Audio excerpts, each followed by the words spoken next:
নমস্কার, জয় মাতারা। আমি অ্যাস্ট্রো হিমাংশু ভাগ্যের দুয়ার থেকে আপনাদেরকে জানাই আন্তরিক শুভেচ্ছা, ভালোবাসা। আজ আমি যে প্রেডিকশানটি করতে চলেছি, জাতকেরা হলে ডান হাতটিকে দেখুন আর জাতিকারা হলে বাঁ হাতটিকে দেখুন।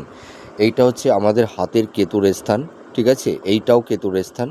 তা এই হাতের মণিবন্ধের শেষ প্রান্তে এই অংশটিতে, অর্থাৎ অনেক সময় আয়ুরেখা সংলগ্ন করেও এই ধরনের ফিটসাইন তৈরি হয়, আবার একদম মণিবন্ধের শেষ প্রান্তেও যদি এই ধরনের ফিটসাইন তৈরি হয়, ঠিক আছে, তাহলে এই সব জাতক জাতিকারা নিজেদের প্রচেষ্টা, নিজেদের কর্ম, নিজেদের ট্যালেন্টের মাধ্যমে এরা জীবনে প্রচুর আয় উন্নতি করে থাকে এবং এরা প্রচুর অর্থ ধন সম্পদের মালিক হতে পারে। তাছাড়া এদের শেষ জীবনে দেখা যায় এদের মধ্যে একটা স্পিরিচুয়াল, একটা ঈশ্বরের প্রতি প্রেম, ভালোবাসা, এবং এরা সেই ঈশ্বর ভাবনার মধ্যে এরা নিজেদেরকে বিলীন করতে চায়। অর্থাৎ তারা সর্বদাই উপলব্ধি করতে চায় যে এই সোলকে, এই আত্মাকে পরমাত্মা জ্ঞানে কনভার্ট করতে চায়।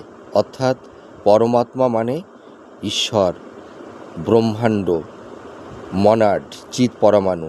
তার মানে এই ইউনিভার্সের মধ্যে, আধ্যাত্মিকতার মধ্যে এই সব জাতক জাতিকারা নিজেদের নিমগ্ন করতে চায়, ঠিক আছে? সংসারের মোহ, কাম, ভোগ, বাসনা সব কিছু এরা পরিত্যাগ করে দেয়, ঠিক আছে? আপনারা মিলিয়ে দেখুন এই প্রেডিকশানটি কতটা ম্যাচ করছে। নমস্কার, জয় মাতারা।